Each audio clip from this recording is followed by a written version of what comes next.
Olá a todos, estamos aqui hoje reunidos novamente para mais uma gravação do podcast Vida Kung Fu. Meu nome é Thiago Silva, eu sou um dos responsáveis pelo trabalho no Instituto Júlio Camacho. Hoje eu estou aqui com meu serrinho amigo, que também é mestre, Thiago Pereira. Olá a todos, eu sou discípulo do mestre Júlio Camacho e diretor do Núcleo Meyer da Monhal 21. E estamos aqui hoje iniciando a segunda temporada do podcast, episódio 16, se eu não me engano. Ótimo. Hoje a gente tem a honra, o prazer de receber aqui o Jaime Ma. Ele já foi citado em alguns episódios, finalmente a gente tem o prazer da presença dele. Ele é filho da professora Lili, saudosa professora, que eu cheguei a ter aula com ela também, muito pouco, eu fui só 2 aulas, Serrinho Pereira era mais chegado. Ela é uma das pioneiras do estudo do ensino de língua chinesa aqui no Rio de Janeiro, e ele também é presidente da Federação de Kung Fu Garra de Águia do Estado do Rio de Janeiro. Também é um grande amigo do mestre Sérpio. Bem-vindo, Jaime. Você poderia se apresentar, falar um pouquinho sobre você? Obrigado, é um prazer estar participando aqui hoje dessa mesa. Obrigado pelo convite, Thiago. Falar um pouquinho de quem é o Jaime.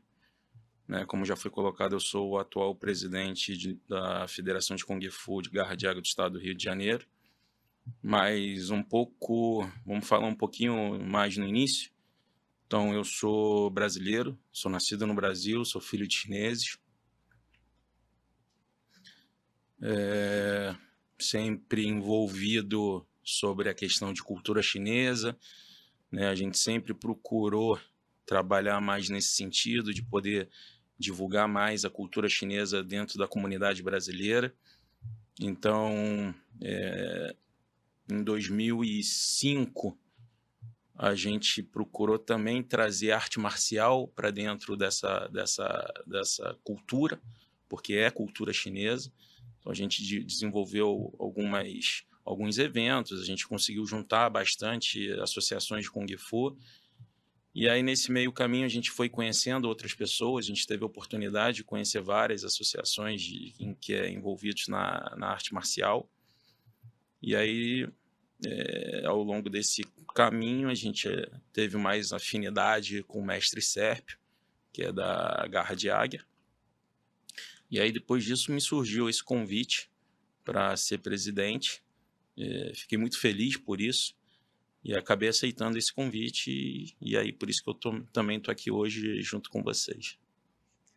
Jaime, eu queria começar falando um pouquinho sobre Garra de Águia. Queria perguntar se você poderia falar um pouquinho sobre esse estilo Garra de Águia, como é que ele se diferencia, sobre a importância do mestre Sérpio nesse estilo, do grão-mestre Li Vinkei, o que você quiser. Tá, vamos lá. Garra de águia, então a pronúncia em chinês a gente chama de Yin Zua. Yin, águia, Zua, garra. Tá? A origem é chinesa, né? Não tem como falar outra coisa, mas basicamente começa com um menino que foi criado pela mãe, não tinha mais o pai, chamado Ofei. E aí ele tinha um professor, que era o mestre, que ensinava coisas do dia a dia, matérias do dia a dia, como a gente aprendia na escola, porque naquela época não tinha escola, e acabou ensinando para ele também arte marcial. E aí ele veio treinando esse estilo e começou a difundir mais esse estilo, porque ele acabou se tornando um general numa dinastia chinesa. Então ele conseguiu difundir o estilo Garra de Águia, né, para os soldados, para os guerreiros, para outros generais, até que chega um momento que chega ao nosso grã-mestre Li Vinkei, que hoje está no Brasil, o estilo Garra de Águia. O mestre Li Vinkei traz ao Brasil, desenvolve ainda mais esse estilo aqui e difunde mais aqui dentro do Brasil. E aí dentro do estado do Rio de Janeiro, né, um dos discípulos dele é o mestre Sérpio, né, que acaba sendo meu amigo também, e por isso depois surgindo esse convite para que eu me tornasse o presidente da federação. É isso. E uma última pergunta, né, dentro desse tópico, Jaime. Se você, para quem pratica arte marcial chinesa é uma pergunta óbvia, mas para algumas pessoas que possam estar assistindo nem tanto. Mas assim, você diria que dá para conhecer a cultura chinesa através das práticas de artes marciais, de artes desse país? E se sim, se você poderia citar um exemplo ou dois de como isso se dá. Tá. Sim, dá sim. Eu acho que quando você pratica arte marcial, você também acaba se inserindo um pouco dentro da cultura daquele país, né? O que eu vejo muito em arte marcial é que você consegue procurar o seu interior, você consegue procurar o seu autocontrole e o mais importante de tudo, que você consegue ter um respeito, entender o que é respeito, né? Não respeitar só o seu mestre, ou seus pais, ou o seu colega, mas respeitar também a si mesmo, né? Então, assim, hoje todo mundo fala por que a China é uma potência. É porque existe também um respeito, né? Então, a gente aprende desde pequeno, eu aprendi muito isso. Respeito. Então, quando você começa a entender um pouco mais da cultura, você começa a entender a palavra respeito. Então, se você conseguir respeitar a si próprio e depois aos seus próximos, seu pai, sua mãe, seus colegas, você também consegue entender um pouco mais da cultura. Mas sempre existe o respeito. Então, aprender arte marcial chinesa é uma cultura chinesa, entendeu? Dentro, sim, você vai entender um pouco mais sobre China, você vai entender um pouco mais sobre respeito e você vai entender um pouco mais como viver num ambiente de sociedade. Perfeito.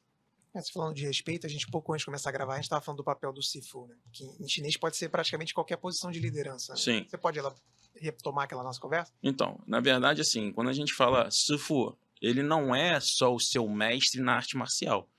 Toda pessoa que é acima de você, que tem um conhecimento a mais do que você, ele se torna o seu Sifu. Porque é a pessoa que vai te transmitir conhecimento, é a pessoa que te vai transmitir ensinamento. Então, por exemplo, meu pai pode ser o meu Sifu, porque no chinês, Sifu, Fu vem de paterno, de pai. Então, na verdade, quem te transmite ensinamento, conhecimento ao longo da sua vida é o seu pai. No caso, pai, eu digo pais, no caso. Né? Então, na escola, o seu professor da escola ou da universidade também é o seu Sifu, porque ele também está te transmitindo ensinamento e conhecimento. Então, num hospital ou numa grande corporação, o seu chefe também é o seu Sifu.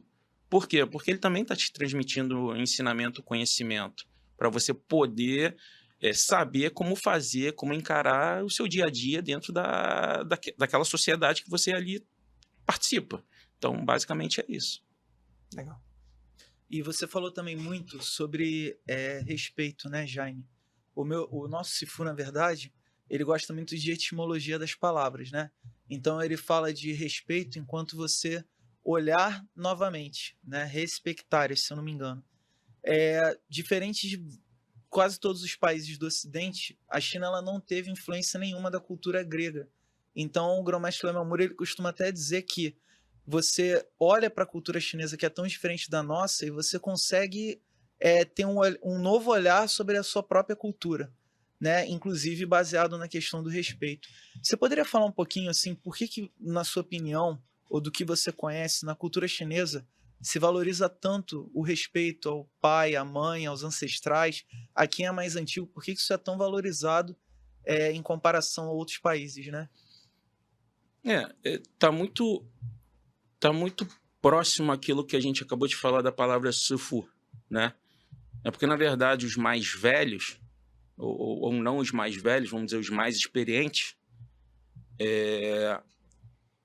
eles têm o conhecimento daquilo que a gente ainda não conhece, ou daquilo que a gente ainda vai enfrentar, ou daquilo que a gente ainda vai encarar, entendeu? Então, respeitar os mais velhos, os mais idosos, os mais experientes, está no sentido justamente disso, deles poderem trazer o conhecimento que eles têm, trazer a experiência que eles têm, o ensinamento que eles têm para a gente saber como lidar com isso mais daqui para frente. Então a gente tem que respeitar, né? É a mesma coisa como a gente vê no papel da gente sempre respeitar os nossos professores. É igual. Por quê? Porque o professor vai trazer esse conhecimento para você. Então, respeitar o mais idoso, a pessoa que tem mais experiência que você, é justamente isso. Porque é uma pessoa que vai trazer ensinamento, vai trazer a resposta que você precisa para aquilo que você está enfrentando naquele momento ou que você ainda vai enfrentar. Perfeito. Bom, dando prosseguimento então, Jaime, ainda voltando um pouquinho na questão da sua função dentro da federação, eu queria saber se você poderia falar um pouquinho, a gente até conversou um pouquinho off ali, sobre o papel do presidente de uma federação como essa. Tá, então, na verdade, assim, quando surgiu esse convite para eu me tornar presidente, foi o que eu falei para o Sérpio. Eu falei: Sérpio, eu não tenho um conhecimento tão grande quanto você em relação às pessoas, em relação ao dia a dia que a gente tem na família Garra de Águia, né? Então, eu aceito, sim, o meu papel de ser presidente na forma de tentar ajudar e na forma da gente tentar alavancar com que não só o estilo Garra de Águia, mas como o Kung Fu em geral, seja mais conhecido dentro de uma comunidade brasileira, dentro de uma sociedade brasileira, né? Então, o meu papel hoje dentro dessa federação é a gente estar fazendo mais networking com as pessoas, fazendo com que eu consiga trazer investimentos, patrocínios para os eventos que a gente vem a realizar nas associações Garra de Águia, né? Ou dentro da própria federação Garra de Águia. Então, o meu papel é esse. É relacionamento, conhecimento, networking.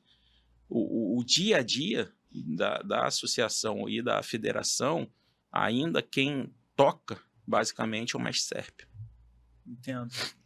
E como é que você conheceu o mestre Sérpio? Como é que se deu esse primeiro network? Então, na verdade, assim, em 2005 a gente queria trazer mais o Kung Fu para dentro desse trabalho que a gente já fazia de divulgação de cultura chinesa. A gente realizou um evento na Barra da Tijuca, onde a gente conseguiu juntar aí umas 20 associações de Kung Fu de estilos diferentes.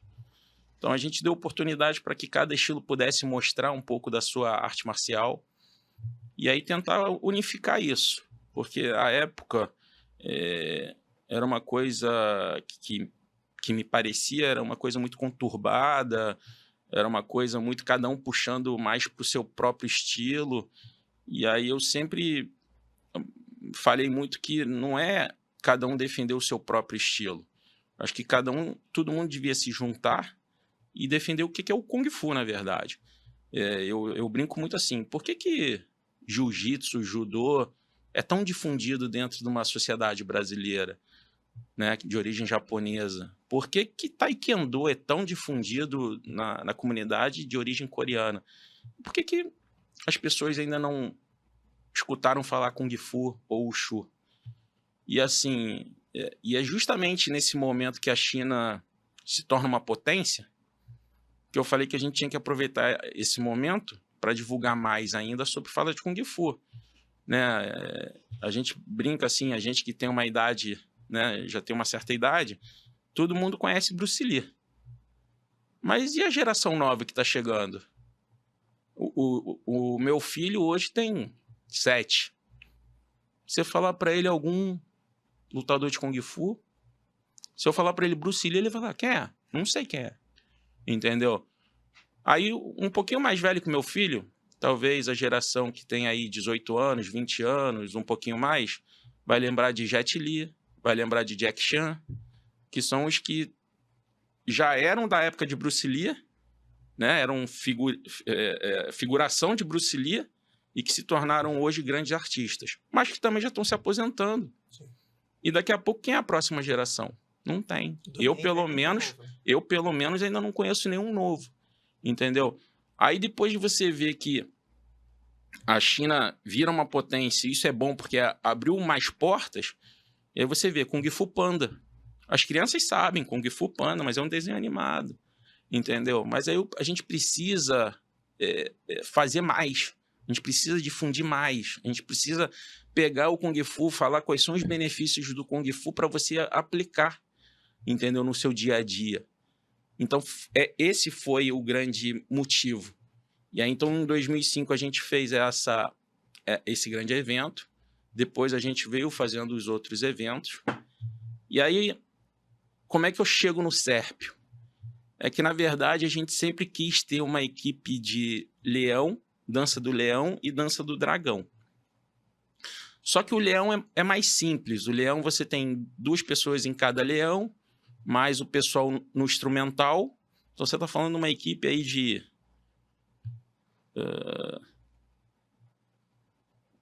9, 10 pessoas. Já o dragão, não. O dragão, você precisa de 10 pessoas no dragão, mais uma pessoa puxando a bola para conduzir o dragão e mais a equipe do instrumental. Então, a gente começou a juntar. Então, a gente, brincando aqui, a gente fez um cata-cata. Pegava 3 de uma associação, pegava 3 de uma outra, 4 de uma outra, juntava todo mundo numa associação chinesa para fazer os treinamentos. E tudo na cara e na coragem, tudo cada um arcando com seu próprio gasto. Mas aí chegava num determinado momento que tinha alguns eventos que a gente precisava apresentar, começava a surgir alguns imprevistos, que é normal. Então, esse dia eu não posso, desculpa. Deu um imprevisto aqui, eu não posso ir. Aí, nesse meio tempo, já conhecendo um pouco mais o Sérpio, entendendo um pouco mais do comprometimento que ele tem junto também ao Kung Fu, eu falei, Sérpio, a gente precisa. Você quer encarar essa junto comigo? Aí o Sérpio ajudou. Na mesma hora ele aceitou, ele abraçou a causa, ele pegou. Então, na época, eu era secretário-geral da Câmara de Intercâmbio Cultural Brasil-China, que é uma das associações chinesas aqui no Rio. Então, a gente cedeu a ele leão, dragão, todos os instrumentos, e ele treinou uma equipe só para isso. E aí, depois disso, em todos os eventos que acontecem, tanto do consulado da China, quanto das associações chinesas, ou até da comunidade brasileira, a primeira pessoa que todo mundo lembra, Mestre Sérpio. Então, hoje, qualquer evento que tem, que todo mundo fala, eu quero o dragão, eu quero o leão, opa, Mestre Sérpio. Né? A gente estava até conversando em off com o Thiago, você vê, no programa da Fátima Bernardes na Globo, falou sobre o Ano Novo Chinês. Né? E quando a gente fala de Ano Novo Chinês, a gente fala de dança do dragão, a gente fala de dança do leão. E aí foi o Sérpio que foi apresentar. Os eventos do consulado, que teve um evento na Alerj, também teve. Foi a equipe do Sérpio que foi. Mas isso tudo não é, porque eu vou puxar sardinha para o lado da garra de água do Sérpio. Não foi isso. Foi só por uma questão de comprometimento. Foi uma pessoa que se comprometeu a fazer, faz até hoje, né? Muito bem feito. E aí, por isso, surgiu essa nossa parceria. E aí, quando apareceu essa oportunidade deles me convidar para ser o presidente da federação, que eu já conhecia, aí na mesma hora eu também não tive como não aceitar, entendeu? Então eu aceitei e aí estou nessa função aí até agora. Legal. E, Jaime, a primeira vez que eu vi uma dança do dragão pessoalmente foi num evento organizado por você e a sua mãe em 2007 lá em Niterói. E eu queria saber se você poderia, já que você tocou no assunto, falar um pouquinho, né, sobre por que quando se fala em Ano Novo Chinês que está próximo, essas danças sempre aparecem, né? Você pode falar um pouquinho sobre isso? Na verdade, assim, tanto dança do leão, dança do dragão, até a dança do dragão em si, a gente fala que são mitológicos, né? E aí são animais que trazem prosperidade, que trazem abundância, né? Que trazem fortuna. Então, todo ano novo chinês a gente fala de ano novo com dança do dragão, com dança do leão, é justamente para trazer isso, né? Também, nessa mesma festividade, a gente tem o costume de presentear com o famoso envelope vermelho, que é o rompao. Tanto é que, se você perceber, quando tem a dança do leão, quando ele finaliza a dança, normalmente o anfitrião, ele levanta e ele entrega um envelope vermelho que vai na boca do leão, que o leão come um envelope vermelho. Na verdade, é justamente para fazer com que naquele novo ano seja um ano repleto de boas energias, que tenha muita fartura, que tenha muita prosperidade para aquele novo ano. Então, a gente não usa só essas danças só no ano novo. A gente costuma também ter numa inauguração de uma nova loja, de um novo estabelecimento comercial, para que traga prosperidade, traga boas energias para aquele novo comércio, para aquele novo estabelecimento. Então, se inaugurou uma nova escola, uma nova universidade, é a mesma coisa. Então, é mais esse significado de trazer boas energias, trazer prosperidade para aquele novo começo, vamos dizer assim. Muito bom. Jaime, é o seguinte, algumas artes chinesas surgiram ali no período entre 1644 e 1911 da dinastia Qin. Só que quando você vai ver lá o pinyin, esse Qin aparece com Q, correto? Escrito com Q. E aí é uma curiosidade, porque alguns profissionais, muitas vezes eu já vi falando de dinastia Qin. Eles leem com Q e pronunciam errado. E aí o que acontece? Quando a gente fala de Kung Fu, que de alguma maneira você está expressando seu Kung Fu em tudo que você faz, inclusive na maneira que você fala, esse foi um exemplo, eu queria que você pudesse falar um pouquinho sobre a importância do profissional de artes marciais chinesas se dedicar um pouco ao aprendizado do idioma para, de alguma maneira, digamos assim, deixar o trabalho dele melhor ainda. Você poderia falar um pouquinho sobre isso? Primeiro, assim, quando você é um mestre, né? Você está ensinando Kung Fu, você está ensinando uma cultura chinesa. Você está inserido ainda mais dentro de uma cultura, é importante que você entenda um pouco, né, sobre mandarim, sobre caracteres chineses, sobre a fala, sobre a pronúncia. Um ponto legal disso é porque o chinês valoriza muito com que os estrangeiros conheçam um pouco mais da cultura chinesa. Né? A gente brinca muito, que a gente fala assim, se você souber falar um pouco de chinês, alguma coisa, que tem um conhecimento, pelo menos que básico do chinês, quando você chegar na China, você vai ser muito mais bem visto, porque as pessoas vão, nossa, o cara se interessa pela minha cultura, entendeu? Então, esse eu acho que seria um primeiro ponto positivo, né? Porque você está trabalhando justamente sobre Kung Fu, que é uma cultura chinesa.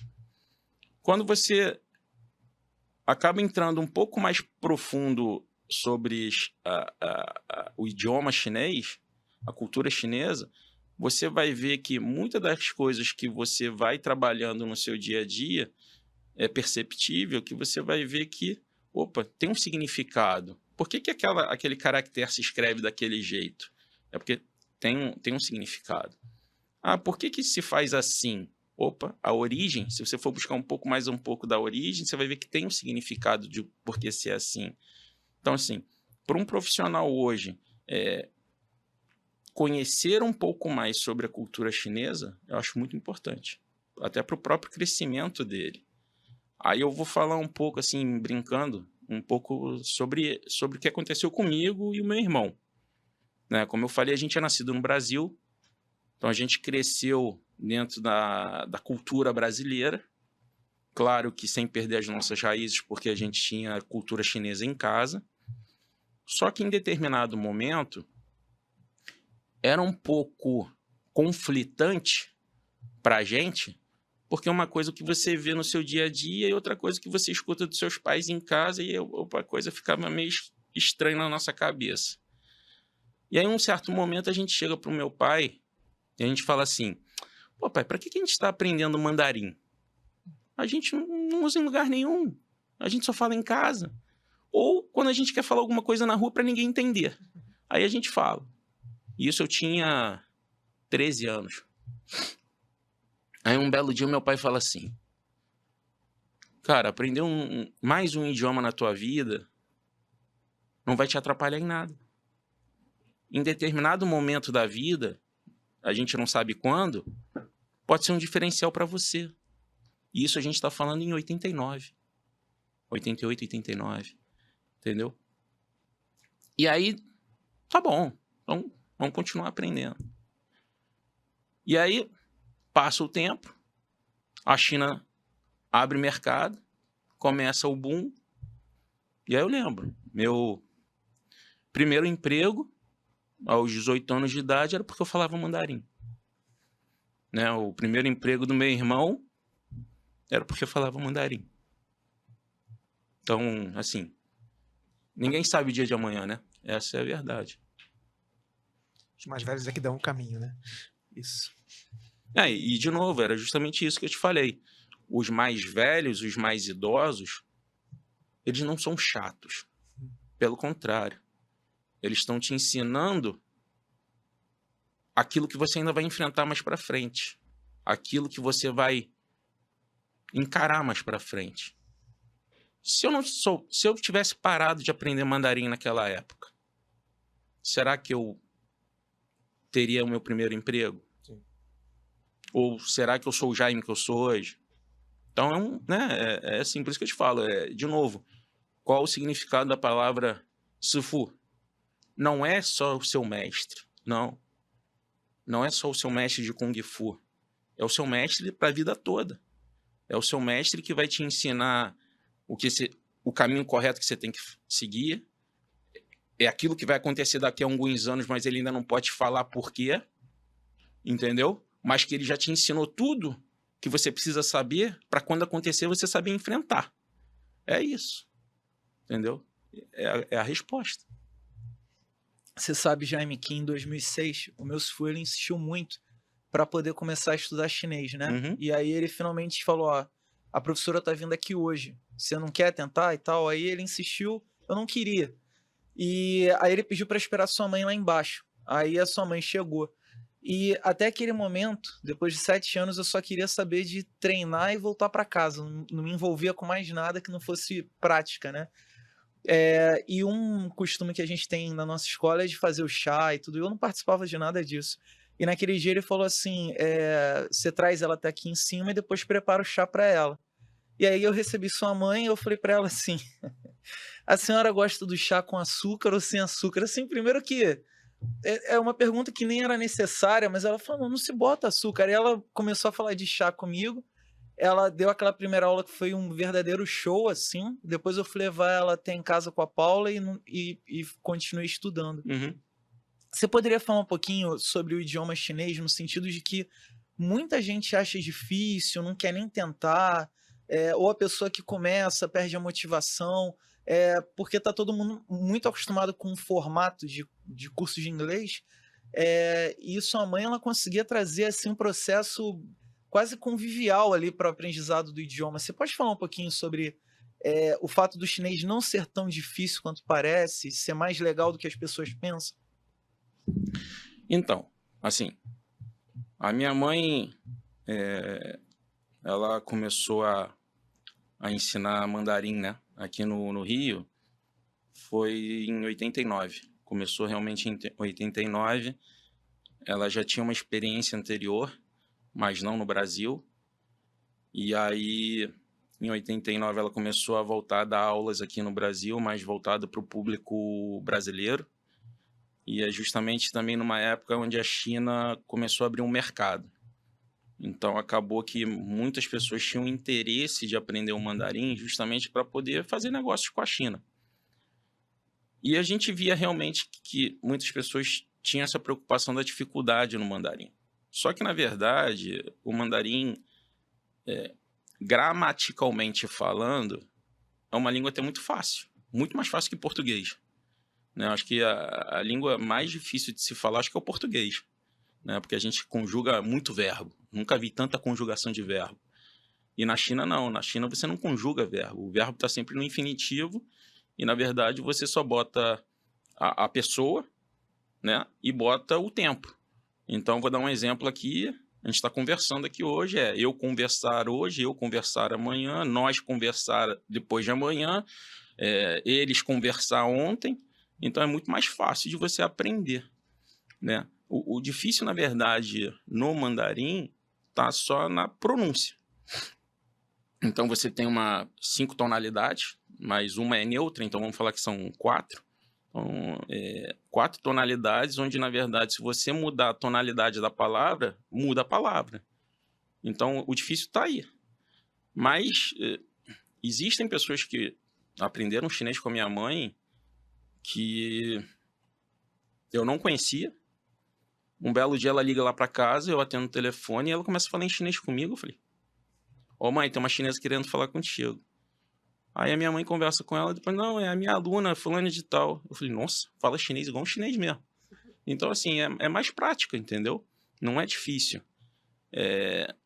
Como hoje, né, minha mãe já não está mais aqui com a gente, mas tem outros cursos de chinês hoje já no Rio de Janeiro, que eu vejo trabalhando também de uma forma exemplar, muito bom, ensinando mandarim, né? A minha mãe, ela conseguiu fazer uma forma de que ela brincava, que era muito assim, muitas das coisas da pronúncia, do caractere, do chinês, é de origem, da natureza. Né? Então, tinha alguns sons que são da natureza. Tinha algumas caracteres que, se você vê a origem do desenho, porque já mudou muito, é da natureza. Então, ela conseguiu enxergar isso e transmitir dessa forma. Então, por isso que muitos alunos tinham uma facilidade maior em aprender por causa disso. Né? Não sei como é o método das outras escolas hoje, até porque eu me envolvo muito pouco nisso, mas a diferença da minha mãe foi essa, entendeu? Conseguir transmitir para os alunos de que esse som se pronuncia assim porque você vê que o som da natureza é dessa forma. Então, foi isso. A grande diferencial que ela fez. Você falou de atender uma chinesa em casa. Como é que era o dia a dia na sua casa? Você falou que estava no Brasil, aí tinha que aprender chinês. Como é que... Você falou do Rumbal, por exemplo. Ganhou muito Rumbal quando era criança? Não, a gente ganhou bastante. A gente não tinha que reclamar e a gente transmite isso ainda hoje, né? Então, ano novo chinês, a gente dá Rumbal para meus filhos. Ano novo do Brasil, a gente também dá. Aniversário deles também. Então, e assim, o legal disso é que você acaba primeiro transmitindo cultura e depois transmitindo um pouco para eles já de uma questão de responsabilidade financeira, né? Eles começam a entender um pouco sobre o dinheiro e sobre dar valor àquilo que eles também estão ganhando, né? Então, como eu falei antes, para quem é nascido no Brasil de origem, eu acho que não só chinesa, mas em qualquer outro tipo de origem, às vezes é um pouco conflitante, né? Eu tenho amigos, por exemplo, que são chineses, que os filhos são nascidos aqui, como eu. Em determinado momento, ele me liga e fala assim, você posso te pedir um favor? Eu falo, claro. Tem como você conversar um pouco com a minha filha? Ou com meu filho? Eu falei, mas por quê? Não, porque a gente está tendo um pouco de dificuldade, que ele entenda um pouco assim, assim, assado. E dá para entender isso. Porque realmente são culturas muito diferentes. São vivências muito diferentes. Então, para um determinado momento, até para um jovem, cria uma barreira. É um pouco conflitante, entendeu? Mas acaba que a gente, depois com o tempo, a gente consegue levar e adaptar, entendeu? Mas são regras que eu digo, não é bem regras, são costumes. Sim. Que o ocidental enxerga de uma forma e o oriental enxerga de outra. Então você fica no meio e você fala, e agora? Eu vou aqui ou vou ali? Entendeu? E aí você acaba tendo que fazer uma opção. É isso. Você falou de financeiro, falou de Rumbal. Como é que você explica o Rumbal, então, para as crianças na cultura? Então, o Rumbal, na verdade, quando a gente dá, a gente não fala só para ele que é um presente. A gente fala que é um costume chinês, que nas festividades, normalmente, os adultos dão para as crianças, mas isso é uma forma dele começar a aprender a juntar o seu dinheiro. Né? Então, hoje lá em casa, por exemplo, os meus filhos já entenderam isso. Então, toda vez que a gente dá um Rumbal, eles guardam direitinho, juntam lá, e quando eu precisar comprar alguma coisa, ou quando eu quiser aquela coisa, eu tenho o meu dinheiro para poder comprar. Então, é mais uma questão de transmitir um pouco mais de responsabilidade, e aí mais responsabilidade nessa parte financeira. Jaime, esse episódio de hoje, a gente está mudando a nossa logo, né? Então, a gente está até tendo o desafio aqui de manter em ideograma e botar podcast embaixo. Quem não conhece, a princípio não vai conseguir ler, mas talvez tenha curiosidade de buscar esse termo, né? Esse termo aí, Jaime, a pessoa que dá o nome à instituição que eu represento, o Patriarca Moyat, ele traduziu na época para o inglês como Vida Kung Fu. Então ele falava assim, apesar de não estar escrito Kung Fu aí, né? Mas ele falava assim, é que é você conseguir viver uma vida com Kung Fu dentro dela. Então, para aprender, você tem que aprender com alguém que também teve essa experiência. E em muitos casos, Jaime, isso acontece na nossa escola em momentos que a gente está no restaurante, por exemplo. Então, o Grão-Mestre Yamamura fala assim, é muito fácil você estar atento em guarda quando você está no momento de luta, mas é fácil você relaxar quando você está no momento que é similar ao que você faz no seu dia a dia. E numa determinada ocasião, tinha um restaurante chinês na Barra, Uhum. e eu estava lá almoçando com a sua mãe, a Paula. E aí eu fiz um pedido equivocado, assim. Aí sua mãe não deixou eu abrir, pediu para eu botar para viagem, com medo, pediu para eu botar para viagem e deu algumas orientações ali sobre aquele momento. Eu queria perguntar para você se você poderia falar um pouquinho sobre a valorização desses momentos em restaurante dentro da cultura chinesa. Tá, vamos lá. Primeiro, assim, sobre o que a gente estava falando aqui agora sobre a imagem, na verdade, o primeiro caractere que você vê ali é coração. Então, na verdade, assim, tudo que você for fazer, você tem que usar o seu coração para fazer. Então, você tem que fazer aquilo com verdade, né? Por isso o caractere de coração. Você tem que usar o seu coração para fazer as coisas. Então, se você não for fazer as coisas usando o seu coração, a sua verdade, você nunca vai fazer direito, né? Essa é a grande, né, sentido. Sobre questão de restaurante, não só restaurante, mas eu acho que em vários momentos da vida, existem vários significados, né? A gente fala assim, a gente hoje no Brasil, a gente costuma jantar, almoçar, as mesas são sempre retangulares ou quadradas. Uhum. E aí na China, se você for nos restaurantes, a grande maioria são mesas redondas. E ele tem um significado para isso, né? Primeiro que numa mesa redonda, todo mundo consegue olhar para todo mundo. E aí existem as regras de você sentar nas cadeiras. Então, normalmente, o anfitrião da festa, ele fica sentado numa cadeira olhando para a porta, para ele conseguir enxergar todo mundo que está entrando. E aí depois vem o posicionamento das outras cadeiras. Então, o seu convidado principal senta-se ao seu lado, e depois o outro ao outro lado. E aí vai distribuindo nas cadeiras até chegar no último, que aí a gente brinca que é o menos importante, que é o que fica sentado de costas para a porta. Entendeu? Então tem todo um significado também, tem toda uma cultura também em relação a sentar-se na mesa para uma refeição. Existe também algumas regras, tipo, se vai comer. Normalmente, quando a comida chega, ninguém toca na comida. Enquanto o anfitrião não falar e não começar, dificilmente alguém mexe na comida também. E existem também algumas regras, a gente brinca assim, normalmente quando vem um convidado, a gente serve um tipo determinado de alimentação.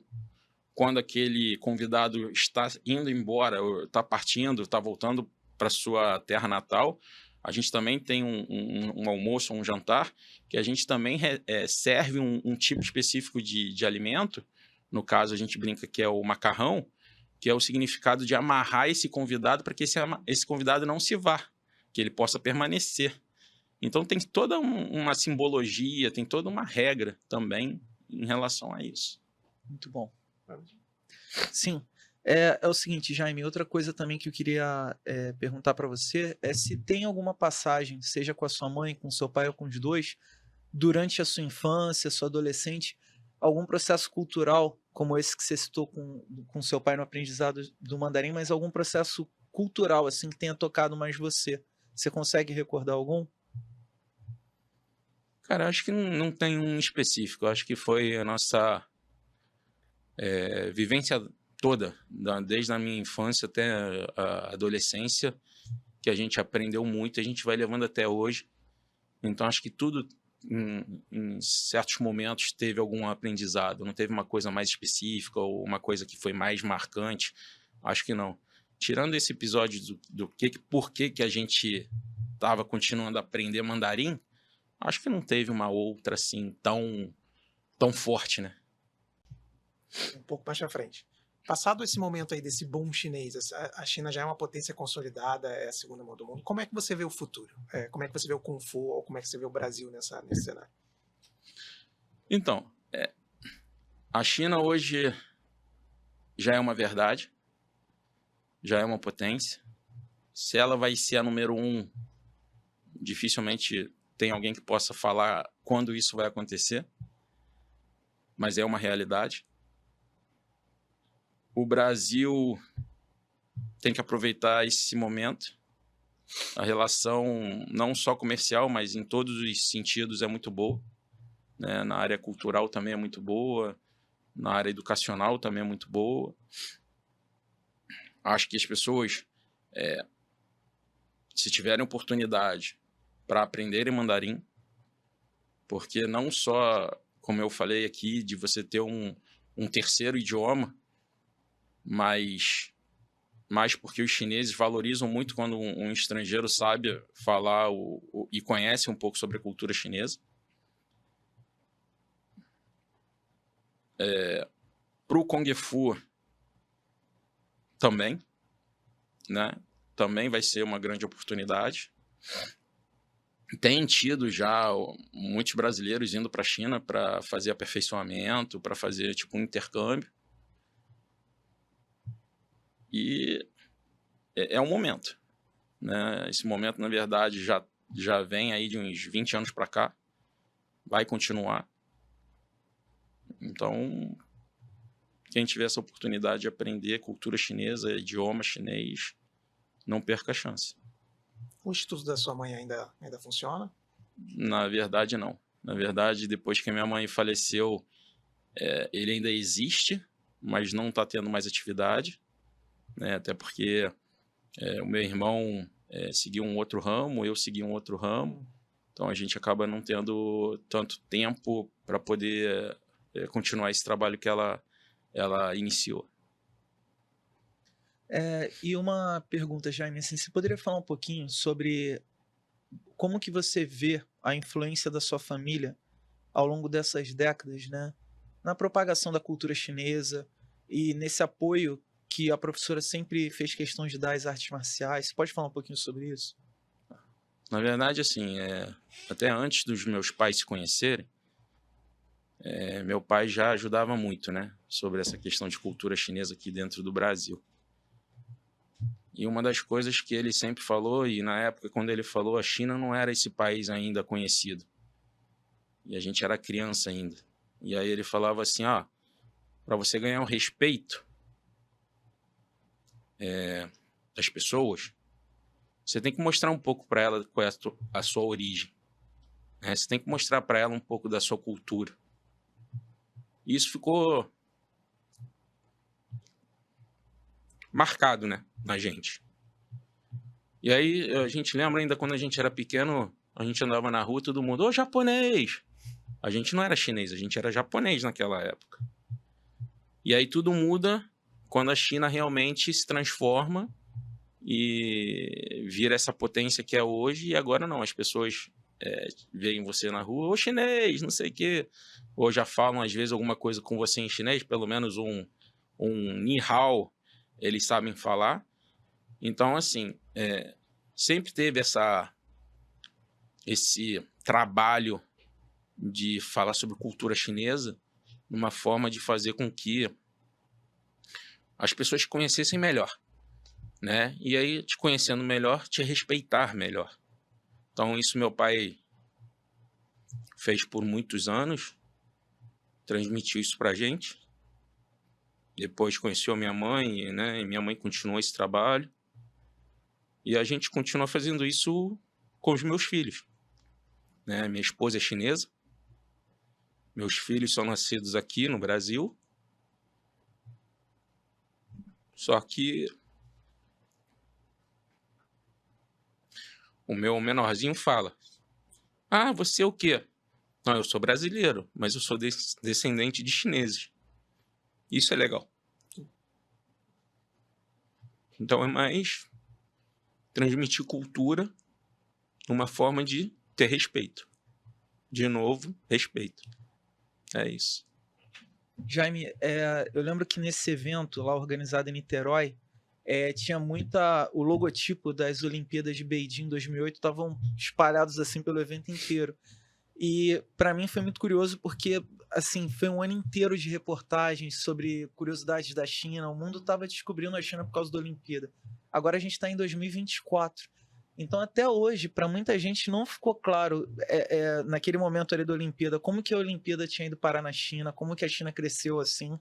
E hoje eu acredito que ainda tem pessoas que não entendem de onde veio esse crescimento da China. Você poderia falar um pouquinho para a gente, né, dentro do que você vivencia, do que você vivenciou, da importância de um trabalho constante e de uma descrição na hora de fazer as coisas dentro da cultura chinesa, você não ficar fazendo alarde, mas você trabalhar quase no invisível ali, quando a pessoa vê a coisa já aconteceu. Você pode falar um pouquinho sobre isso para a gente? Assim, né? A primeira vez que a gente foi para a China foi em 89. Final de 89, de dezembro de 89. E aí, quando a gente chegou na China, era muito engraçado, porque todo mundo olhava pra gente. Aí eu e meu irmão, a gente, porra, os caras não param de olhar pra gente, o que é isso? Aí depois a gente vai percebendo, né? Porque, na verdade, a gente usava roupas diferentes. Naquela época, a gente tava com uma roupa que a gente usa hoje aqui. Mas a China, naquela época, não. A China, naquela época, ainda era um país ainda em início de processo de transformação, e as pessoas ainda usavam aquela mesma roupa tradicional, aquela beca preta, aquela beca azul marinho, aquela beca cinza. Então, quando a gente ia para a rua, todo mundo já olhava para a gente, porque já sabiam que a gente não era chinês da China, né? Vamos dizer assim. E aí, eu volto para a China, depois sozinho, em 99, 10 anos depois. E aí você começa a ver o início de uma transformação. E aí você chega na China, as pessoas já não te olham com uma cara diferente, porque já estão usando as mesmas roupas que você usa. E aí depois, ano a ano que você vai à China, e a gente ia todos os anos, você via como a China vem se transformando a cada ano.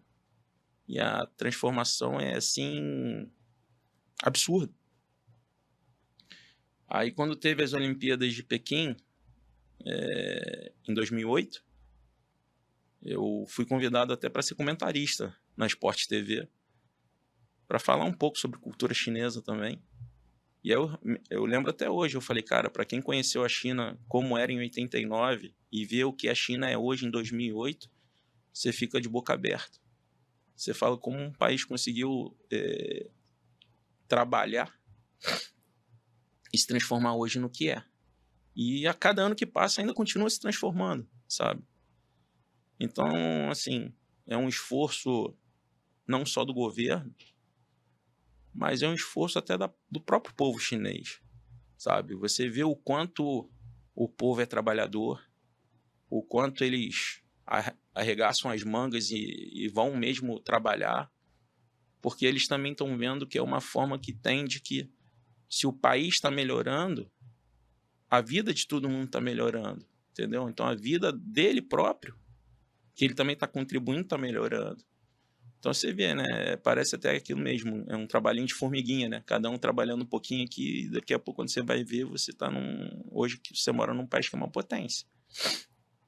Muita gente até brinca e fala assim, por que você não vai morar na China? Cara, não é um caso para se descartar, não. É um caso até de se pensar, entendeu? Porque realmente, hoje você olha para a China, é um país que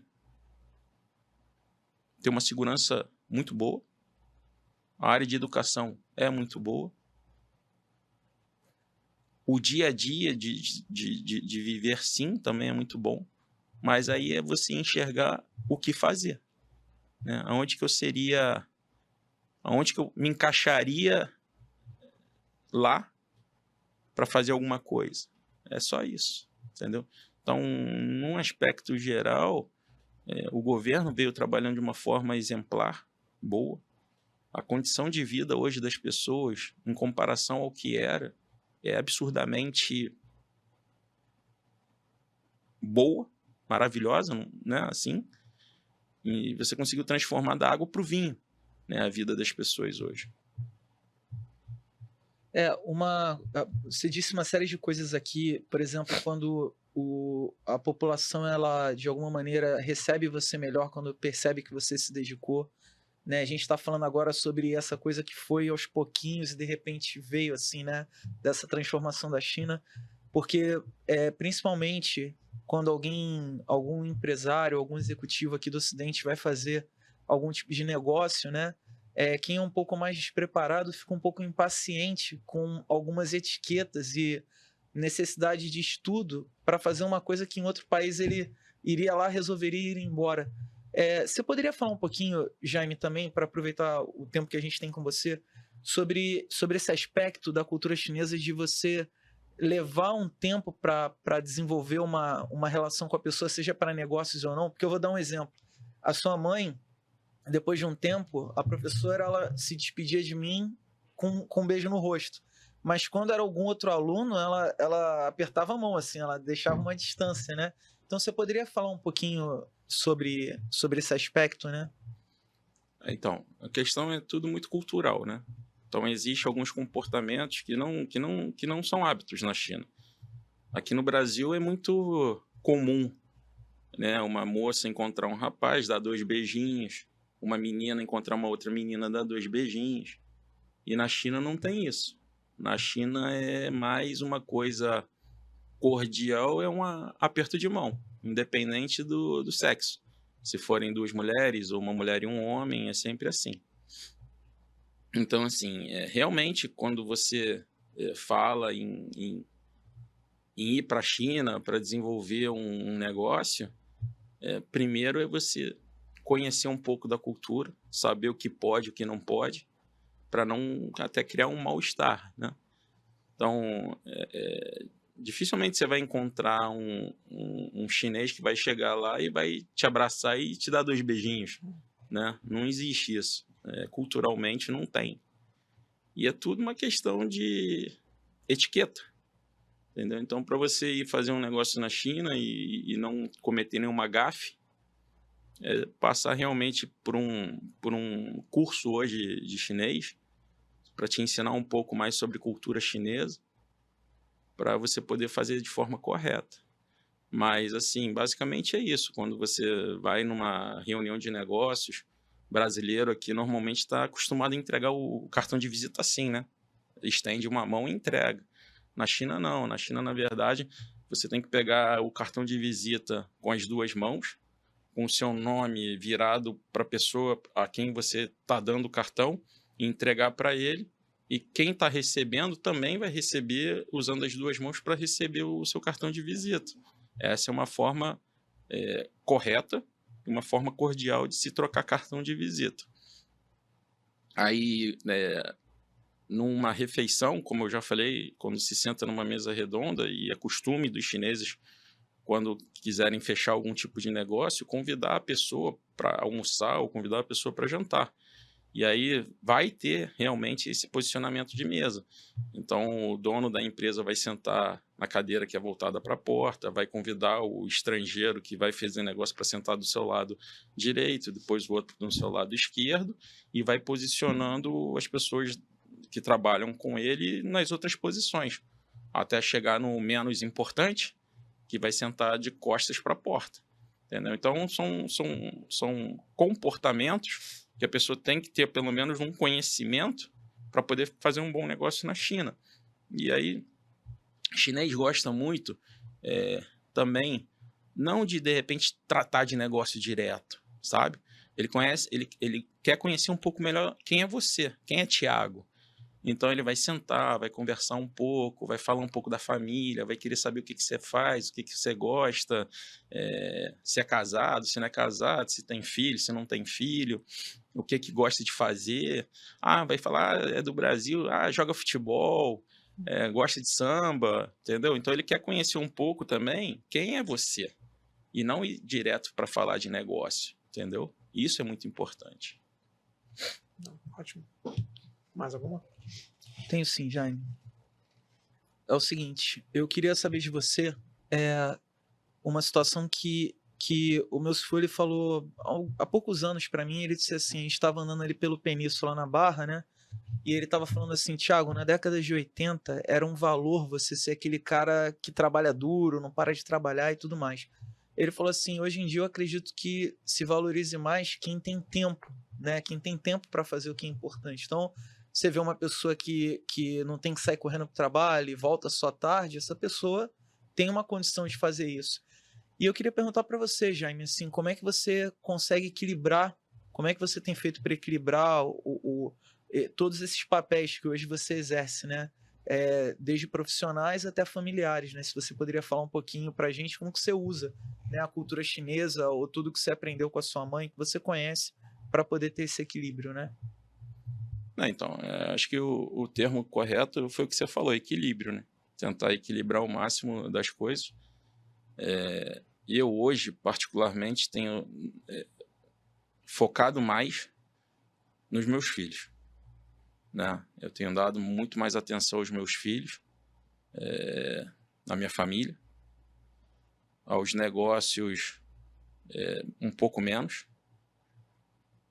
até porque eu acho que está no momento de eu transmitir mais informação para eles, que eles estão aprendendo, estão nessa fase de aprendizado ainda. Mas tudo na vida é o equilíbrio, né? A gente tentar encontrar o tempo certo, os momentos certos. Hoje, por exemplo, eu não estou com eles, eu estou aqui, entendeu? Mas também é por um bom motivo, um grande motivo, né? Mas se a gente conseguir encontrar o equilíbrio, né, na nossa vida, vai ser importante não só para o seu dia a dia, mas também para a sua saúde, né? Tudo na vida é um equilíbrio, né? A gente brinca na cultura chinesa é yin yang. Tem um yin, tem um lado yin e tem um lado yang, né? E para você poder estar bem, tanto no seu dia a dia quanto na sua saúde, você tem que ter esse equilíbrio tanto do yin e do yang, né? Senão você não vai ter. Num certo momento, se a coisa descompassar demais, sua saúde vai estar ruim, ou a sua vida familiar vai estar ruim. Em algum momento isso vai te afetar. Não é fácil, né? Achar esse equilíbrio, mas é importante. Jaime, se você não se importar, eu tenho umas duas perguntas. Sim, Pode claro. ser? Uma delas é uma curiosidade aqui que me ocorreu quando você falou dos seus filhos. O patriarca Moyat, ele desenvolveu um processo dentro da nossa linhagem que era ele ceder o nome dele de família para que o discípulo pudesse entrar na árvore genealógica do sistema 21. Então ele cedia o nome dele Moi e dava um nome que a gente chama de nome Kung Fu para a pessoa. Então esse nome vai ter uma característica da pessoa, uma qualidade, algo que ela precisa melhorar, tem uma série de questões ali. Só que como você deve imaginar, assim, isso tem que ser feito com muito critério para a pessoa muitas vezes não se apresentar com algum nome que possa até envergonhá-la no futuro. O que acontece é que hoje isso acabou se propagando de certa forma e tem profissionais fazendo isso de maneira nem tão criteriosa assim. Você poderia falar um pouquinho como é que funciona a escolha de um nome para uma criança? Se você pode falar do seu nome chinês, do nome da sua mãe, do seu pai, o que você escolheu para os seus filhos, como que funciona esse critério para vocês? Então, assim, o que eu tenho de conhecimento, né, é que realmente tem isso. Tem uma questão de quando você vai dar nome, você tem que ver aquele momento que teve o nascimento, né? E mais ou menos existia uma regra de você conseguir colocar esse nome nas pessoas, nas crianças. O meu nome em chinês ele tem um significado, o do meu irmão também, e foi dado pelos meus pais. Já eu, quando tive meus filhos, o meu irmão também, a gente já não seguiu muito essa regra, né? A gente seguiu mais por uma questão de o que a gente achava mais bonito, vamos dizer assim. Então a gente acabou dando os nomes chineses para os filhos. Mas eu sei que tem uma regra, não sei te especificar como é essa regra, mas eu acho... É como aqui no Brasil, quando você tem o seu filho, você acaba dando o nome que você acha mais bonito, ou mais adequado, ou ou porque você queria lembrar alguém da família, tem um significado. Na China também é a mesma coisa, só que especificamente como, aí eu não tenho como te dar essa resposta. Tudo bem. E aí, Jaime, a pergunta que eu queria usar para fechar aqui o nosso episódio, para mim, talvez seja a mais importante, é a seguinte: fazendo uma introdução rápida aqui.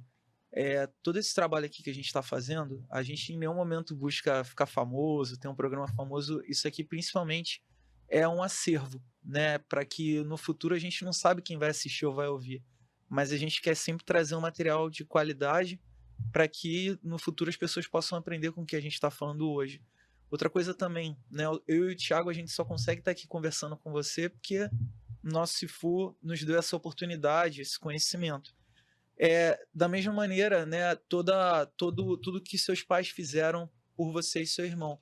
Então, acho que a última pergunta que eu tinha para fazer é a seguinte, assim, se você pudesse falar de um legado, né, que a professora deixa, né, seja para o idioma chinês no Rio de Janeiro, para o processo cultural, da propagação da cultura chinesa, se você poderia falar um pouquinho o que você acredita que seja o legado da sua mãe, né, porque tem o trabalho do seu pai também, sua mãe acabou entrando mais assim, sendo mais conhecida. Se você poderia falar do legado da sua mãe para o estado do Rio de Janeiro de forma geral. Então, assim, que nem eu falei, em 89 ela começa a dar aula de chinês, mas a questão nunca foi, vamos dizer, o lado financeiro, era mais uma forma de divulgar ainda mais a cultura chinesa. Aí usou o mandarim como um instrumento para isso, tanto é que a aula dela não era só de mandarim. Além de mandarim, ela ensina um pouco de costume chinês, do dia a dia, né? Além dessa parte de ensinamento, a gente também teve uma parte de fazer muito trabalho de tradução para empresas brasileiras que estavam fazendo aqueles vídeos de apresentação que precisavam ser traduzidos para o chinês e tudo mais para poder fazer a apresentação das empresas brasileiras lá fora, na China. Mas eu acho que o mais importante que ela quis transmitir é isso. É cultura, para que as pessoas pudessem entender um pouco mais do país que é a China, para que as pessoas pudessem conhecer um pouco mais da cultura chinesa. E aí, como eu falei já desde o início, era uma forma de você fazer com que as pessoas possam te respeitar, né? O mais importante, eu acho, disso tudo é a palavra respeito, né? Que eu vim falando já desde o início da nossa conversa aqui. Se a gente pode fazer com que a sociedade onde você esteja inserido te compreenda melhor, ela vai te respeitar melhor, porque realmente são culturas muito diferentes. E eu digo não só aqui no Brasil, mas chineses que moram hoje nos Estados Unidos ou que moram na Europa deveriam fazer a mesma coisa. Se você consegue transmitir um pouco para as pessoas do que é a sua cultura, do que é o seu dia a dia, as pessoas vão entender e vão te respeitar por causa disso. E não te sacanear, não fazer bullying, não fazer nada disso. Pelo contrário. Às vezes a brincadeira, o bullying existe porque às vezes ela não consegue te entender, ela não te compreende, ela não sabe quem é você. Mas se ela começar a te conhecer melhor, não vai existir. Entendeu? Bullying não vai existir, brincadeira não vai existir. Hoje, se você parar para analisar, tem muita coisa de bullying, tem muita coisa que a gente fala, preconceito. Mas porque são brincadeiras que a pessoa não te compreende. No momento que a pessoa conseguir te entender ou te compreender, essas brincadeiras vão deixar de existir. Acho que é mais isso. Tá ótimo, Jaime. Queria agradecer a sua presença aqui hoje, o esforço que você fez para estar aqui conosco. E espero que a gente possa estar junto em outras oportunidades também. Não, eu queria agradecer esse convite. Né? Para mim está sendo uma honra estar aqui para conversar mais, para falar um pouco mais de cultura chinesa, né? Esse legado que a gente quer deixar, né? você principalmente também conheceu minha mãe, conheceu minha família. E a gente está aqui para isso, para continuar fazendo esse trabalho. Tá bom? Obrigado. Obrigado, Jaime. E agradecer também, Jaime, é um grande prazer, agradecer de coração, como a gente estava falando. Uhum. Eu acho que talvez você seja a pessoa mais citada nesse podcast, foram 2 episódios e a professora pelo menos os outros 2. É engraçado, né? Verdade, um abraço pro mestre Bruno e o mestre Sérpio, né, que tiveram antes. Na verdade, assim, né, foi como a gente falou, tanto o mestre Bruno, o mestre Sérpio, alguns outros mestres que ainda, porventura, vão passar por aqui, tiveram contato com a gente, né, tiveram contato com a minha família, contato com a minha mãe, como o próprio Thiago aqui também. Então é muito legal, né, ver que a gente continua nesse ambiente, né, num ambiente de respeito, num ambiente que a gente sempre teve uma boa convivência. É o mais importante. Ótimo. Temos um episódio? Temos um episódio. Legal. Então agradecer também a você que está na audiência, agradecer também ao Beata Márcia, hoje é o Gustavo que está na mesa de som. Muito obrigado e nos vemos no próximo episódio do podcast Vida com Flow. Até lá. Até lá.